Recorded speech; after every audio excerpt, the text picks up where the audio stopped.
Meus irmãos, muito obrigado por terem assistido esse show, por estarem aqui. E agora, como de costume, eu vou abrir este momento para tirarmos algumas dúvidas. Conforme eu falei, toda semana são muitas dúvidas. As dúvidas que já foram respondidas nas outras semanas, eu não vou responder para não ficar repetitivo, mas eu vou dar preferência a perguntas relacionadas a esta paraxá ou outras perguntas também que você queira fazer, mas elas sejam novas, ok? Então vamos ver aqui algumas perguntas. Primeira pergunta aqui, meu amigo Pedro Salles. Sadoc, tem uma pergunta que se enquadra dentro do tema. Qual a sua visão sobre a blasfêmia contra o Espírito Santo que Yeshua citou? Excelente pergunta. O que é a blasfêmia contra o Espírito Santo? Existe, agora eu não me lembro de cor aqui o número, mas existe um texto do próprio Tanar que em hebraico fala sobre a pessoa profanar Ruach HaKodesh, que é exatamente uma blasfêmia contra o Espírito de Deus. Quando Yeshua falou blasfêmia contra o Espírito Santo, ele estava usando um conceito que já existe no Tanar, que é blasfemar contra o Espírito de Deus. E o que Yeshua diz? Yeshua diz assim: quem pecar contra o Filho do Homem poderá ser perdoado, mas quem pecar contra Ruach HaKodesh é um pecado que não tem perdão. O que é isso? Pecar contra Yeshua tem perdão, pecar contra o Espírito de Deus não tem perdão. A questão é a seguinte, e eu vou dar um exemplo até da minha própria vida. Vejam bem, antes de conhecer Yeshua, eu não cria em Yeshua, eu zombava de Yeshua, eu escarnecia de Yeshua. Era um pecado contra Yeshua, ok? E eu estava zombando dele. Mas eu reconheci Yeshua, eu me arrependi, eu fiz techuvá, eu me converti.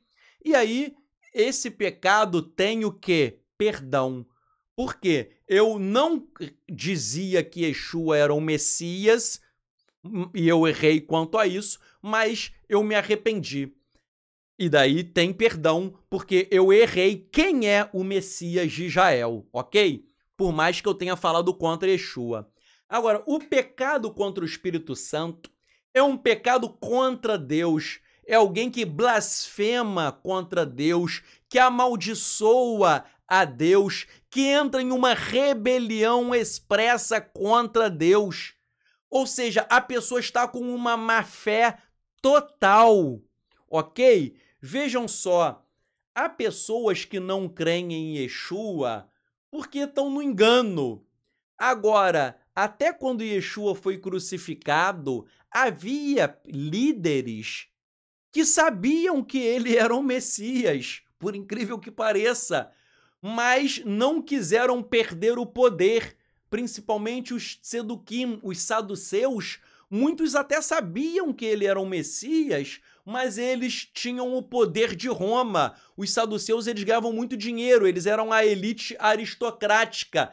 Então, se você sabe de algo e entra em rebelião contra o Espírito de Deus, uma rebelião sabendo, ou seja, com dolo, com má fé, não tem perdão. Isso se aplica também a pessoas, e eu conheço algumas, que, e vale até aquele trecho de Hebreus que eu tinha citado aqui para vocês. Vou até aqui voltar no texto de Hebreus. Cadê? Aqui, né? Esse texto aqui de Hebreus. Vejam só. Esse texto, que é exatamente o contexto da sua pergunta, ele é essencial porque existem pecados em que não há mais perdão.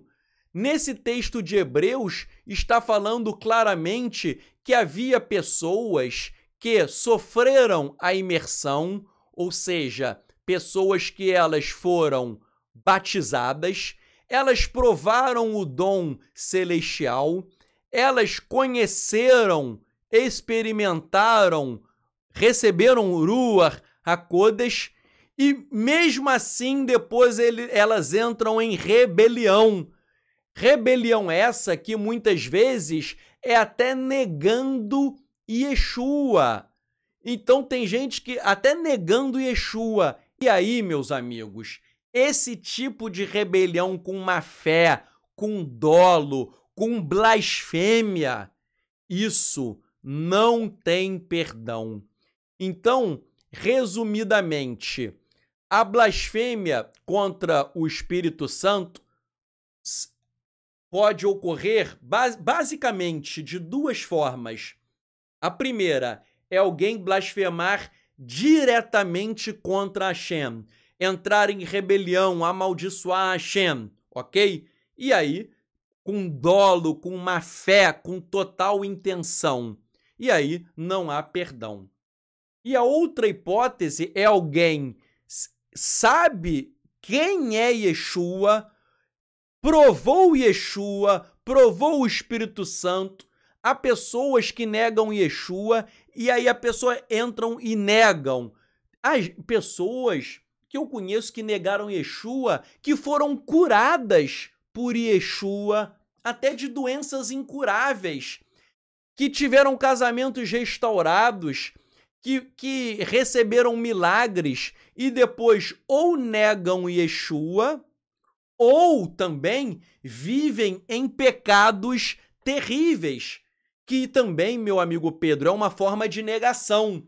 O texto de Hebreus que eu citei fala de pessoa que novamente pecou. Vou dar um exemplo. Há uma pessoa que eu conheço que o sujeito, ele tinha leucemia, câncer, uma doença incurável, estava decretada a sentença de morte dele pelos médicos, não tinha esperança, ele estava internado, estava prestes a morrer.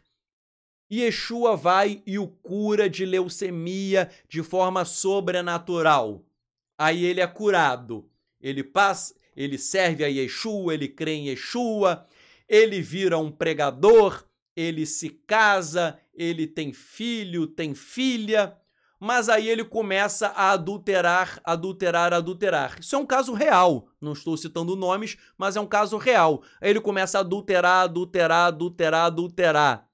A ele se aplica aquele texto de Hebreus. Veja, ao adulterar e não entrar em arrependimento, ele está entrando em uma rebelião expressa contra o Espírito de Deus. E aí chega um momento em que não há mais volta. E aí é o que diz a Brit Hadashah, não há mais perdão, ok? Então, eu tentei aqui resumir, porque a rebelião contra o Espírito Santo não é apenas uma coisa só, mas são várias coisas. Alguém se rebelar de má fé contra o Eterno. 2, alguém se rebelar de má fé contra Yeshua, mesmo sabendo quem é Yeshua e o que ele fez na tua vida. 3, alguém não nega Yeshua, mas a pessoa vive pecados terríveis, como adultério, reiteradamente, e ela começa a entrar em uma rebelião total. Tudo isso é uma forma de você blasfemar contra o Espírito. Há um texto em Hebreus também que até diz o seguinte, e é um texto muito importante para nós estudarmos, que aqueles que uma vez conheceram Yeshua, diz assim, pela Torá, a pessoa era morta pelo testemunho de 2 ou mais testemunhas. E agora, quão mais severo será o juízo daqueles que pisarem no sangue do Filho. Então, Hebreus está dizendo o seguinte, usando aí a regra do Kal Vachomer, quem, na época da Torá, cometia um pecado grave, era punido com morte por 2 ou mais testemunhas. Agora, quem pratica a mesma coisa está em um estado pior ainda. Por quê? Porque você está blasfemando contra o próprio Yeshua. Hebreus 10, né? Hebreus, minha esposa viu aqui, Hebreus capítulo 10, versos 28, 29. Hebreus 10, 28. Hebreus 10, 28 e 29. Esse texto é fantástico, porque muita gente acha que com a vinda de Yeshua a situação melhorou. Ah, estamos na graça, a situação melhorou. Esse texto diz que não. Diz que a pessoa pela Torá de Moisés era punível com morte por 2 ou mais testemunhas. Agora, diz, agora o juízo será maior ainda. O juízo será mais severo ainda. Por quê? Porque essa pessoa pisou no próprio sangue do filho de Hashem. E aí, pisar no sangue de Yeshua, isso é uma blasfêmia também contra o Espírito Santo. Porque o Espírito do Mashiach é o próprio Espírito de Hashem, conforme diz o Midrash Rabbah, tá bom? Então, meu amigo Pedro, eu dei aqui algumas pinceladas, né? Eu não exauri o tema, mas eu quis dar apenas um panorama geral, porque esse é um tema muito extenso, mas eu quis dar alguns exemplos de algumas situações que entram na blasfêmia contra o Espírito Santo, mas, em tese, essas são as situações principais, ok? Outra pergunta, MGK Limpezas. Sadoc, gostaria de saber sobre a promessa de Joel, capítulo 2, versos 28 a 32. Isso já se cumpriu, o derramar do Espírito sobre toda a carne? Ou isto é para depois da vinda do Mashiach? Vejam só, o profeta Joel fala, né, o Eterno fala através dele, derramarei o meu Espírito sobre toda a carne.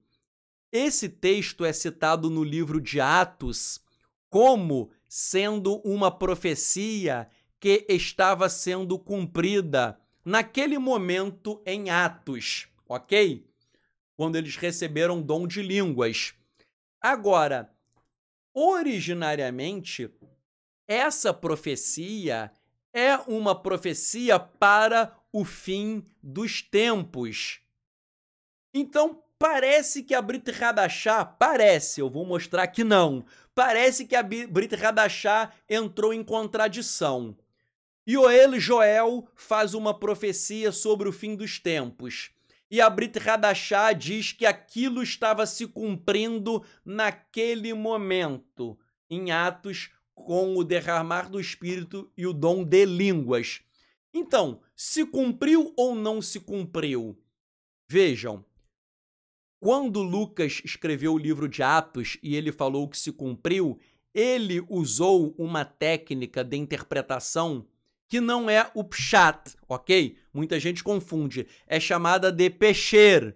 Pesher, que era não é pshat, é pesher, que é uma técnica que nós vemos muito nos manuscritos do Mar Morto. O que é essa técnica? Você pega uma profecia futura que vai se cumprir apenas no futuro, mas você a aplica a algo que você está vivendo hoje.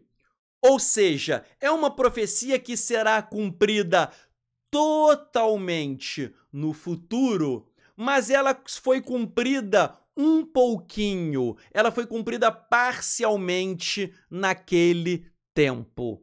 Então, o que é? A sua pergunta é: essa profecia se cumpriu ou não? Em Atos, os discípulos falaram que ela estava se cumprindo naquele momento. Por quê? Porque eles receberam o Espírito, ok? Quando eu recebi o Espírito e outras pessoas recebem o Espírito, isso se cumpre parcialmente, um pouquinho. Agora, essa profecia, ela é uma profecia para a era messiânica. Ela só vai se cumprir totalmente na era messiânica. Ou seja, até nós que temos o Espírito, não significa que nós temos a plenitude né? É claro que nós não temos a plenitude do Espírito. Eu não tenho, você não tem, nem os apóstolos tinham a plenitude. Nós recebemos um pouquinho, mas o cumprimento total, pleno, integral, será só na era messiânica. É como se dissesse assim, hoje nós temos um percentual reduzido, mas no futuro vai ser 100%, ok? Então, nós temos um pouquinho, mas lá vai ser 100%, então será cumprido na era messiânica. Pergunta da Adriana Coutinho. Queria saber o que o Tzadok acha sobre os testemunhos, sobre as testemunhas de Yehoshua HaMashiach. Veja, isso daí é um grupo que se autodenomina Testemunhas de Yehoshua. Vejam, eu não conheço todas as pessoas que pertencem a esse movimento, né?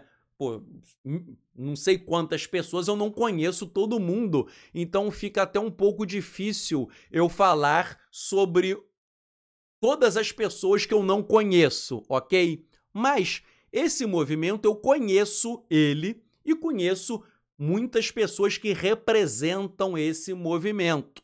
E o que eu conheço, né? Repito, eu não posso generalizar, mas das pessoas que eu conheço e o que eu conheço desse movimento é um movimento totalmente herético, um movimento com muitas e muitas heresias, né?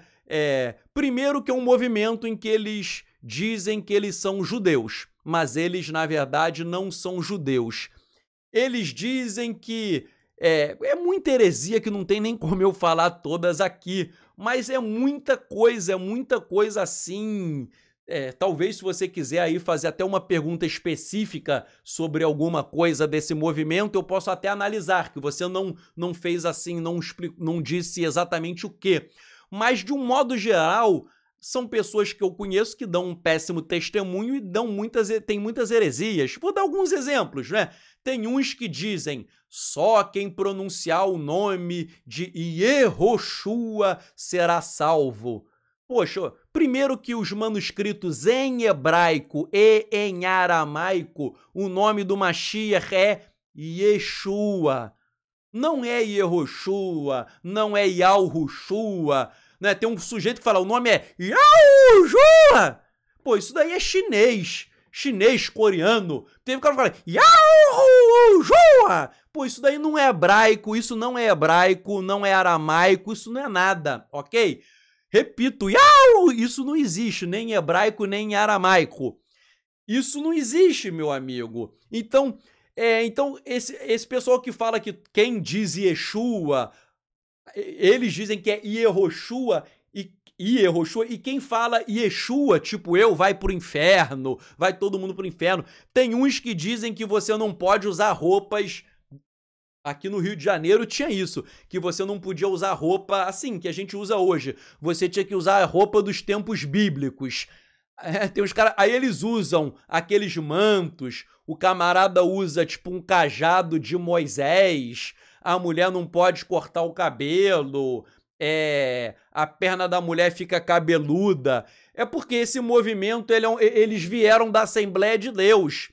Eles vieram da Assembleia de Deus aqui, e daí eles deram uma misturada da Assembleia de Deus com judaísmo, com Torá, eles misturaram um montão de coisas, então eles pegaram uma série de coisas da antiga Assembleia de Deus, e daí botaram tudo no liquidificador e deu uma heresia total, ok? Alguém postou aqui, Cleirton Carvalho, há um vídeo sobre o nome Yahushua. Repito, eu escrevi no livro, isso daí, Yahushua, não existe em nenhum manuscrito. Vejam, a minha profissão secular, né? Eu sou procurador da República. Um profissional do direito trabalha com provas, com documentos, com papel. Não existe nenhum papel escrito Yahushua. Não existe nenhum manuscrito antigo do Novo Testamento, ok? Uma vez eu já fiz esse desafio e o Cleirton, sei lá, colocou aqui, eu falo, se alguém me mostrar um manuscrito antigo escrito dessa forma, eu pago passagem para Israel 10 dias, passagem, hospedagem, comida e bebida por minha conta. Eu já fiz esse desafio, nunca apareceu ninguém. Então, ou seja, não existe, ok?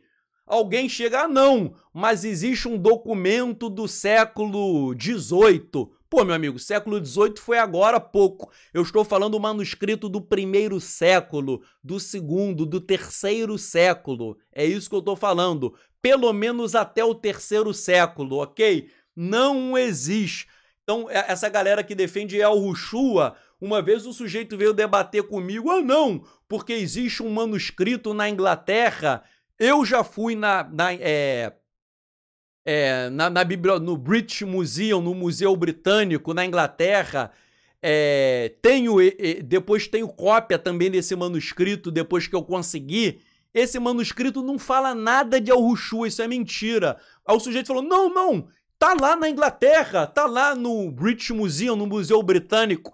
Aí o sujeito veio debater comigo, eu falei, meu amigo, vamos fazer o seguinte, você tá dizendo que existe, eu tô dizendo que não existe, eu tenho o manuscrito, você não acredita? Vamos fazer o seguinte, eu compro a minha passagem para Inglaterra, você compra a sua e nós vamos lá, e lá eu vou esfregar na sua cara o manuscrito, né? Eu tô brincando assim, gente, tá? Mas eu não sou raivoso não, eu tô brincando assim que daí eu falei, né? Eu vou mostrar para você. Aí o sujeito correu e não foi. Eu tô citando porque tem muita heresia, né? Claro que eu não ia esfregar, meus amigos, eu tô brincando. Mas eu tô falando porque eu tenho cópia aqui, eu tenho cópia. Então, eu sou um estudioso de manuscritos, eu tenho coleção de manuscritos em hebraico, em aramaico, aramaico siríaco, eu tenho tudo que você possa imaginar, ok? Tenho tudo que você possa imaginar.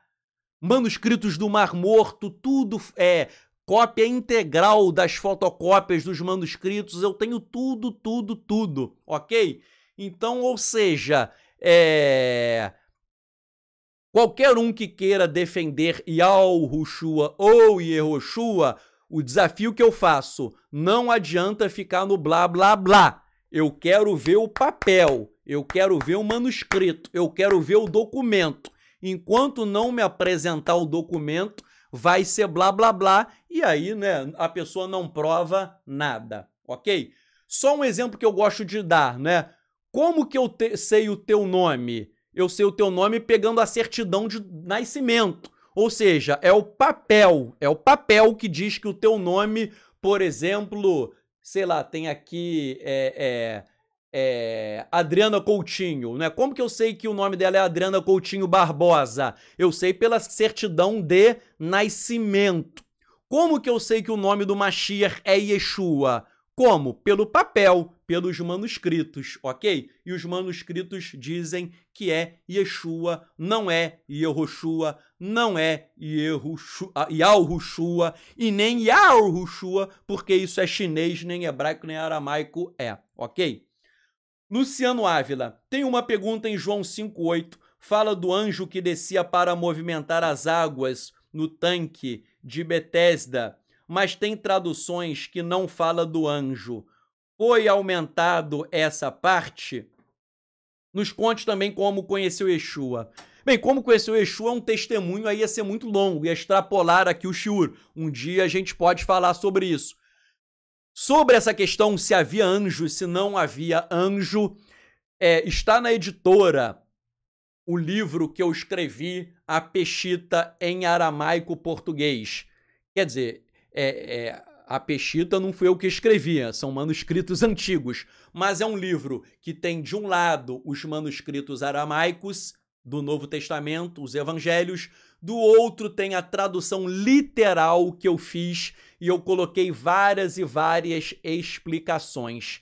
E aí, isso você vai encontrar lá, então eu vou fazer um suspense quanto a isso e, né, até ser lançado. Eu te peço até o seguinte, né, que eu não gosto de deixar a pessoa sem resposta, mas eu te peço uma coisa. Quando lançar o livro, eu vou fazer uma ampla divulgação, ok? E aí, eu queria que você me fizesse de novo essa pergunta. Guarda aí, não esquece não, por favor, que daí eu gostaria de pegar e mostrar para vocês aqui ao vivo o texto em aramaico, a tradução e o comentário que eu fiz, ok? Mas, repito, guarde a tua pergunta, guarde. Quando vai sair o livro? Está na editora, só a editora sabe. Eu estou ansioso, mas só a editora sabe. Mas eu te peço, meu irmão, faça essa pergunta quando sair, porque vai ser o maior prazer abrir aqui e mostrar para vocês. É aquilo, eu gosto de trabalhar com manuscritos e vai ter um manuscrito em aramaico. Então eu vou mostrar aqui, eu posso ler para você o texto. E aí essa sua dúvida que é maravilhosa, ela vai ser sanada. Então aguarde as cenas dos próximos capítulos, ok? Mas é uma pergunta fantástica a sua. Jimmy, aparente nos manuscritos hebraico Dutier, Manser, Shentov, de Mateus 13:55, diz: não é este o filho do ferreiro? E na peshita grego seria artesão ou carpinteiro? Qual seria a profissão de Yeshua? Carpinteiro ou ferreiro? Ou, como já vi um arqueólogo falando, arquiteto? Olhem só. Manuscritos de... Está escrito Dutilet, só que isso é francês, por isso que eu estou lendo Dutier. É um manuscrito da Idade Média. Manster também é da Idade Média. E Shantov também são manuscritos da Idade Média. Então, não são os manuscritos mais antigos da Brit Hadashah. Isso é um ponto, ok?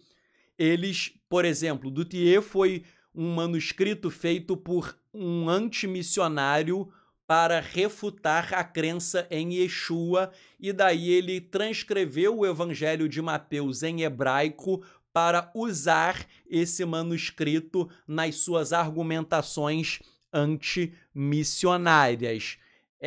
Mas alguns, por exemplo, James Stream, defende com unhas e dentes que esse manuscrito seria uma cópia do original, mas isso é uma corrente muito minoritária, ok? Mas a tua pergunta é, o que era Yeshua? Ferreiro? Carpinteiro? Arquiteto? O que seria Yeshua? E o que dizem os arqueólogos? Eu já fui na Vila de Nazaré, em Israel, e lá eu pude confirmar algo que eu já tinha estudado sobre isso, que é a sua pergunta. Vejam só, a Peshita fala que ele era um carpinteiro. A tradução geralmente é carpinteiro. Esses manuscritos falam que ele era um ferreiro. Só que no aramaico, a palavra melhor para traduzir não seria carpinteiro, seria alguém que trabalha em construção civil. E eu vou explicar o porquê. Hoje, na nossa sociedade, existe o carpinteiro, o marceneiro, existe o ferreiro, que é uma outra profissão, e existe o pedreiro, que é uma outra profissão. Na antiguidade, não havia essa subdivisão. As pessoas faziam tudo. Então, por exemplo, a pessoa sabia construir casa, a pessoa sabia trabalhar com madeira, porque para você fazer casa tem madeira, tem mesa, tem objetos, e a pessoa também sabia mexer com ferro, porque muitas vezes você precisa de ferro, ok? Na sua casa. Então, Yeshua, o que ele tinha era um conhecimento interdisciplinar. Naquela época não havia, o sujeito é só carpinteiro, ele é só pedreiro, ele é só ferreiro. A pessoa sabia fazer de tudo. Por isso que uma tradução melhor, em vez de carpinteiro ou ferreiro, a tradução ele seria um construtor, ok? Um construtor, alguém que trabalha com construção civil. Ou seja, e para trabalhar na construção civil naquela época, você tem que saber mexer com madeira, com ferro, você também tem que ser uma espécie de pedreiro, ou seja, você tem diversos conhecimentos. E um dado que muita gente usa para explicar isso é o seguinte: a vila de Nazaré era muito próxima de Decápolis, na época de Yeshua. E na época de Yeshua, quer dizer, do lado ali, muito perto de Decápolis. E na época de Yeshua, Decápolis estava sofrendo um boom na construção civil. Havia muitas e muitas construções justamente durante a época da adolescência de Yeshua.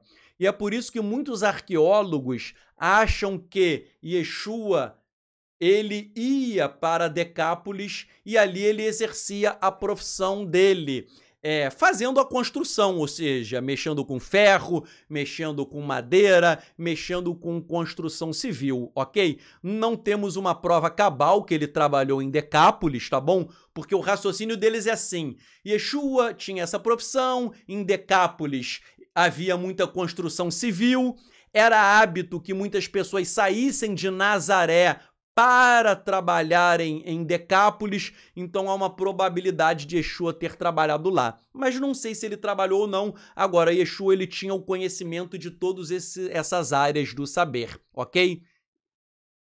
Letícia Santos. Segundo o livro de Enoque, os anjos caídos ensinaram o embelezamento das sobrancelhas, uso de pintura e adornos. É pecado as mulheres usarem essas coisas na atualidade? Veja bem, o livro de Enoque, ele realmente fala que os anjos caídos, eles ensinaram sobrancelha, maquiagem, uma série de coisas para embelezamento feminino e para que elas ficassem, digamos assim, mais sedutoras, ok? Isso é um fato. Em Coríntios, um texto que muita gente se esquece, está lá em 1 Coríntios, eu esqueci o capítulo e o verso de cor, mas Paulo fala assim: as mulheres devem usar o véu por causa dos anjos. É um texto muito, muito interessante. Em 1 Coríntios, que as mulheres devem usar o véu por conta dos anjos. Ué, que história é essa de usar o véu por conta dos anjos? Shaul, ele conhecia o livro de Enoque, ele tinha um conhecimento profundo, e o que ele quis ensinar nesse texto? Minha esposa viu aqui a 1 Coríntios 11:10. 1 Coríntios 11:10. O que Paulo quis ensinar? Mulheres, tenham um recato, e aí na antiguidade o véu era sinal de recato, ok? Até hoje, em muitas culturas do Oriente Médio, não só Israel, mas vários países árabes, o véu é um sinal de recato. Shaul falou assim: tenham recato por conta dos anjos, ou seja, porque a sensualidade das mulheres que gerou a queda, o pecado dos anjos, segundo o livro de Enoque. Então, o que ele quer ensinar, resumindo: as mulheres não devem ter sensualidade. Por quê? Porque a sensualidade das mulheres foi a causa do pecado dos anjos, de acordo com o livro de Enoque. Então ele quer ensinar o quê? Tzniut, modéstia. Então o que nós aprendemos disso? As mulheres precisam ter modéstia, e os homens também, né? O pessoal só fala de tzniut para mulher, mas tem para homem também. O que é isso? A mulher e o homem não podem ficar exibindo os seus corpos de forma sensual, ok? Então, por exemplo, na nossa congregação, eu não obrigo que ninguém use o véu. Isso é algo facultativo. Quer usar, usa. Não quer usar, não usa. Por quê? Porque o véu é um elemento cultural do Oriente Médio e aqui nós temos uma outra cultura. Agora, a questão é, tem que haver um recato, ok? Quando nós reinaugurarmos a nossa congregação a obra, eu quero fazer até um dress code, um código de conduta por escrito, tanto para homem quanto para mulher. Por quê? Porque não pode haver sensualidade. Tem mulher que vai com roupa que não condiz. Não é só na congregação, não. É uma roupa que não condiz usar em qualquer lugar, ok? Em qualquer lugar. Então, vou chegar à sua pergunta já sobre maquiagem que você fez. Então, a questão é a seguinte: a pessoa tem que ter tanto homem quanto a mulher. Uma vez já chegou lá um sujeito que chegou de bermuda.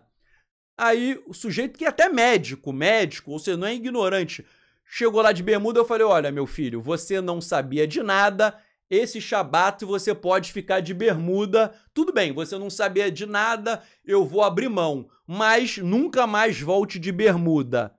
Um mês depois o sujeito volta de bermuda e chinelo. Eu tava lá com o meu talit nas minhas orações, quando eu vi o sujeito eu parei, falei na frente de todo, né? Falei, ó, meu filho, eu já te dei o alerta a primeira vez, agora bota uma roupa decente e volte. Poxa, o cara vai chegar de chinelo, de camisa regata, mostrando o braço, mostrando tudo. O que é isso, gente? As coisas do Eterno são sérias para homem e para mulher. Então, a questão é, os anjos ensinaram sensualidade? Sim. Não podemos proliferar espírito de sensualidade, não. Agora, respondendo objetivamente a tua pergunta, uma coisa é o seguinte, a minha esposa, sei lá, botar uma roupa bonita para mim, ela botar uma maquiagem para mim, nós estamos em casa, ou ela colocar até uma coisa sóbria na rua, mas que não seja sensual, ok? Existe maquiagem, você que é mulher sabe disso, existe maquiagem sóbria, que a mulher tá de maquiagem e você nem vê que ela tá de maquiagem. Batom até às vezes meio um pouco nude, né? Batom nude, ou rosinha.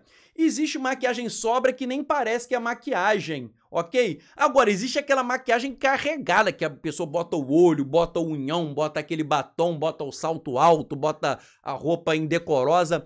Então, respondendo a tua pergunta, uma coisa com sobriedade, com moderação, sem espírito de sensualidade, não há problema nenhum, ok? Agora, descambando para a sensualidade das roupas, da fisionomia, de tudo, aí sim eu acho que é algo realmente maligno.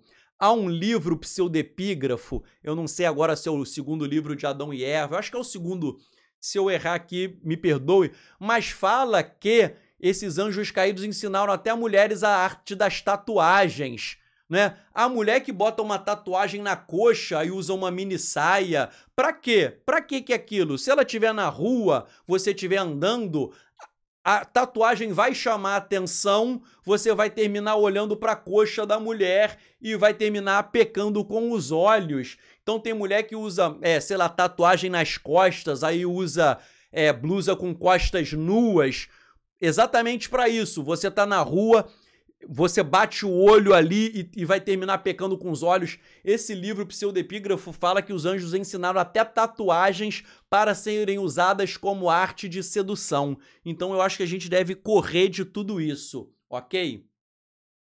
Bem, uma próxima pergunta. Lucas Arado, um servo de Yeshua pode praticar artes marciais? Né? Veja, Lucas, eu já pratiquei, até antes da Techuvá, muitas artes marciais, né? Então, eu quase virei ninja. Tô brincando, isso aqui é piada. Mas eu gostava muito de artes marciais. Veja, eu respondo da seguinte forma, depende, ok? Depende. Há artes marciais que é só um aspecto de luta, de você trabalhar o corpo, não é pra bater em ninguém, não. É uma defesa pessoal, é para você ganhar um rigor muscular, como uma coisa boa para a saúde, que as artes marciais, elas são muito boas para treinar a saúde, né? Eu conheço gente que treina boxe, não é para lutar boxe, mas é para treinar agilidade, tônica muscular, né? Minha esposa já fez boxe só para fins de treino. Então veja, se a arte marcial for só para a questão da saúde, ou defesa pessoal, ou para você cuidar bem do teu corpo, que você tem que cuidar também, não há problema nenhum. Agora, existem artes marciais que existem até algumas rezas, algumas invocações. Eu estou falando que quando eu era criança não tinha feito Techuvá e eu já vi. Você tinha que invocar alguns mestres antigos. Ou seja, existem artes marciais que têm algumas coisas religiosas no meio. E aí, eu acho que você não deve praticar, ok? Você não deve praticar. Então, até o pessoal já me chamou, né? Quando acaba essa pandemia, eu queria até voltar, né? Por exemplo, uma arte marcial que não tem problema, Krav Maga, que é uma arte israelense. Não tem nada de religião, é só autodefesa, tal, um boxe, ou outras artes marciais que não tenham nada de contexto religioso. Agora, repito, artes marciais que existem algumas rezas, algumas invocações, chamar mestres mortos do passado, isso daí, obviamente, você não pode praticar, que isso é uma expressão da idolatria. Agora, se for só o treinamento em si, ok, não há nenhum tipo de problema. Qual é o posicionamento do judaísmo nazareno em relação aos livros chamados deuterocanônicos, Judite, Macabeus, Tobias, Sirar e outros? E quanto à prática de orar pelos mortos, o judaísmo nazareno enxerga isso como benéfico ou perda de tempo? Vejam só, um dia eu pretendo gravar, até me lembrou o meu amigo Anderson Rabelo, uma vez eu dei aula em um curso sobre o cânon, e eu dei uma aula profunda sobre cânon, explicando muita coisa que a maioria das pessoas não sabem. E não teria como eu falar aqui resumidamente, mas isso é um tema muito importante para ser estudado. Eu quero apresentar aqui apenas algumas linhas gerais, ok? Mas, para isso, eu tinha que dar um estudo de umas 2, 3 horas para fechar esse estudo de uma forma mais profunda.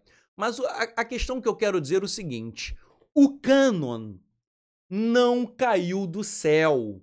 O que é isso? Deus nunca falou com uma bat-kol, com uma voz celestial, dizendo: esses livros, esses são sagrados e inspirados. E esses não são sagrados. Ok? No estudo que eu fiz, eu demonstrei que existem mais de 20 cânons diferentes. O pessoal acha, existe o cânon judaico, o cânon protestante e o cânon católico. Isso é um resumo, mas dentro da linha protestante existem outros cânons. Dentro da linha judaica, até mesmo no judaísmo antigo, havia outros cânons. A igreja etíope possui um outro cânon. A Septuaginta tem um outro cânon. Então, na verdade, cada grupo religioso foi escolhendo quais os livros que aquele grupo acha que é sagrado. Então a primeira coisa porque o evangélico acha que a Bíblia são 66 livros, ele acha que Deus jogou a Bíblia do céu. Olha, esses 66 livros são a Bíblia, toma. E os católicos acham que são 72. Mas eu repito, quer sejam 66, quer sejam 72, todos esses critérios são humanos. O homem que teve que escolher o que é e o que não é sagrado de acordo com alguns critérios. Então vejam só. Existem vários estudiosos, como por exemplo o rabino James Scott Tring e eu concordo com ele, que acham que a Bíblia ela vai além dos livros que nós conhecemos hoje. Tem informações importantes em outros livros. Um grande exemplo que foi citado aqui hoje é o livro de Enoque, que não está na Bíblia católica, não está na Bíblia protestante, não está na Bíblia judaica, mas os judeus da antiguidade usavam. A carta de Pedro fala sobre o livro de Enoque, a carta de Judas fala sobre o livro de Enoque, Yeshua citou o livro de Enoque várias vezes, um dia eu posso mostrar ele citando. Paulo, essa carta aos Coríntios que a gente analisou hoje, que as mulheres devem usar o véu por conta dos anjos, isso é uma referência do livro de Enoque. Então, esses livros merecem ser estudados. Ah, então significa, Tzadok, que você vai acreditar em tudo? Não, não significa que eu acredito em tudo, mas significa que eu vou estudar esses outros livros e vou analisá-los à luz da Torá, que é a nossa Constituição, e à luz da Brit Hadashah. Então, eu estudo o livro de Enoque, sim, eu uso o livro de Enoque, sim, mas significa que eu assino embaixo tudo? Não. O que eu faço? Eu vou para a Torá, eu vou para a Brit Hadashah, eu estudo literatura, o estudo que eu fiz sobre Satanás, eu citei fontes da antiga Mesopotâmia, citei fontes ugaríticas, citei descobertas arqueológicas, então eu vou na arqueologia, eu vou em manuscritos, eu vou em várias coisas. Então, respondendo a tua pergunta, e os livros deuterocanônicos? Judite, Macabeus, Tobias, Baruch, esses livros não são livros da Igreja Católica, eles são livros judaicos. E esses livros eram estudados pelos discípulos de Yeshua, eles foram usados várias vezes na Brit Hadashah. Muita gente não percebe, mas a Brit Hadashah cita várias coisas que foram extraídas desses livros. Repito, a Brit Hadashah cita muita coisa extraída desses livros que as pessoas não perceberam. Mas esses livros são usados na Brit Hadashah, ok? Agora, a questão é, então significa que nós vamos crer em tudo? Não, nós vamos analisar isso de acordo com a Torá e com a Brit Hadashah. E a oração para os mortos? Vejam, a Torá condena essa prática. Mas isso aparece no livro de Macabeus. Vejam, olha só, a Torá fala de idolatria. Significa que a Torá quer que nós sejamos idólatras? Não. A Torá fala que havia pessoas que sacrificavam os filhos a Moloque. Significa que ela quer que a gente sacrifique a Moloque? Não. Então, quando a Escritura narra uma prática, não significa necessariamente que aquela prática ela está correta. É a mesma coisa que o rei Saul, ele procurou a feiticeira de Endor. Isso está na Escritura, mas significa que aquela conduta está certa? Ele procurar a feiticeira? Não. Então, o livro de Macabeus, ele narra essa prática? Sim. O judaísmo hoje, nem todos, mas alguns judeus fazem oração aos mortos? Alguns judeus fazem oração aos mortos? Sim. Mas isso está correto à luz da Torá? Não. Ok? Então estou dando uma resposta muito clara. Nem todos, alguns judeus fazem isso sim, mas essa prática está errada à luz da Torá. E ainda que tenha sido mencionada em Macabeus, nem tudo que está relatado significa que seja aprovado pelo Eterno. Última pergunta. A última pergunta que eu vou responder, tá, gente? Pelo avançar da hora. Gostaria de saber sobre as luas novas. devem ser observadas, celebradas? Sua observância está no mesmo nível de Shabat? Veja, Rosh Chodesh, a lua nova, obviamente não é igual a Shabat. Obviamente não é igual a Shabat, mas é início do mês, ok? É o início de cada mês judaico. A mitzvah de observar a lua nova, quando nós lemos no Sefer HaMitzvot e Mishnei Torah do Ramban, ou quando nós estudamos até o Sefer HaHinur, que está aqui, ó, essa coleçãozinha aqui marrom em 10 volumes, o mandamento de observância da lua nova está atrelado ao Sanhedrin, que declarava o Rosh Chodesh, declarava o princípio de cada mês judaico. Então, o próprio Maimônides diz que essa mitzvah ela é aplicável quando o Sanhedrin está em funcionamento. Repito, o Ramban e o Sefer HaHinur falam que essa mitzvah ela é aplicável enquanto existe o Sanhedrin, porque ela depende de quê? De uma declaração do Sanhedrin dizendo que é Rosh Chodesh. Já que hoje não há mais Sanhedrin, nós não temos como aplicar essa mitzvah tal como ela foi delineada na Torá. Nós não temos como aplicar ela exatamente como está na Torá e nas Escrituras. Mas surgiu a tradição de celebrar o quê? O início de cada mês, ok? Não está equiparado ao Shabat, mas surgiu uma tradição. Por quê? Porque cada mês judaico possui um significado espiritual extraído das próprias escrituras.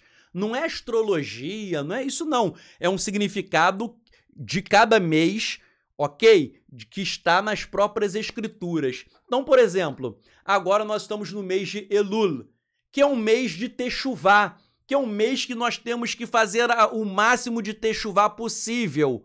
Por quê? Porque tem um significado. Porque assim que entrar o primeiro dia de Tishrei, no mês que vem, vai ser o nosso julgamento em Rosh Hashanah. Então, cada mês judaico, ele possui um significado espiritual e uma meta que nós temos que desenvolver. Então, é muito interessante a pessoa que observa e celebra Rosh Chodesh, repito, não é com o Sanhedrin que ele não existe mais, ok? Mas a celebração é muito importante porque para nós entendermos qual é o nosso tempo. Eu vou encerrar, né, essa exposição hoje com a tua pergunta, mas um negócio que eu tinha vontade de fazer no futuro é que eu não tenho tempo para fazer vídeo sobre todos os assuntos que eu gostaria, né? Mas um assunto que eu gostaria de desenvolver no futuro, se o Eterno me permitir, era fazer um vídeo sobre cada mês judaico e mostrando qual é o significado espiritual e como que nós devemos nos portar naquele mês, porque cada mês tem uma meta a ser cumprida por nós. E aí nós temos que aperfeiçoar o nosso caráter. É como se o Eterno falasse, olha, no mês tal eu quero que você faça isso, no mês tal aquilo, no mês tal aquilo. E são metas que o Eterno vai dando para nós irmos transformando e elevando o nosso caráter. Então, qual é o problema da nossa sociedade hoje? E é um mal que me assola também, que eu queria até melhorar nesse aspecto também. Nós vamos vivendo a nossa vida, né? Daqui a pouco a gente vai morrer, só que a gente não percebe os tempos e as estações de Deus. Muitas vezes nós não percebemos que existem tempos que nós temos que fazer algumas coisas e incrementar aspectos do nosso caráter, dando uma ênfase especial em algumas coisas. Então, cada mês judaico tem essa intenção de um aperfeiçoamento, de um crescimento espiritual. Então, por exemplo, quando a gente acompanha o calendário, né? Por exemplo, ontem eu fiquei estudando muito sobre o mês de Elul, que é esse mês que acabou de entrar. Para quê? Para entender como que eu posso crescer espiritualmente nesse mês. Mês que vem é o mês de Tirei. Eu vou estudar para quê? Para entender como que eu posso alcançar um nível espiritual maior. E aí nós vamos galgando, e aí nós vamos nos conectando ao relógio de Deus, ao relógio de Hashem. Porque se nós não entendermos os tempos e as estações de Deus, o que vai acontecer? A vida vai passando, passando, passando, passando, e um belo dia, o que acontece? A gente vai morrer e o tempo passou e nós não conseguimos atingir o nosso ápice espiritual. Nós não conseguimos atingir toda a nossa potencialidade. Por isso que o calendário judaico é muito legal para nós entendermos como nós podemos crescer espiritualmente. E aí o Rosh Chodesh entra nesse contexto. Não é celebrar por celebrar, fazer uma festinha e acabou, mas entrar no espírito de um novo mês que está se iniciando e um novo mês que nós possamos buscar uma elevação espiritual, ok? Então que o Eterno abençoe e guarde todos vocês. Shabbat Shalom e até a próxima semana. Um grande abraço, que o Eterno abençoe e guarde você e toda a sua família. Shalom, shalom.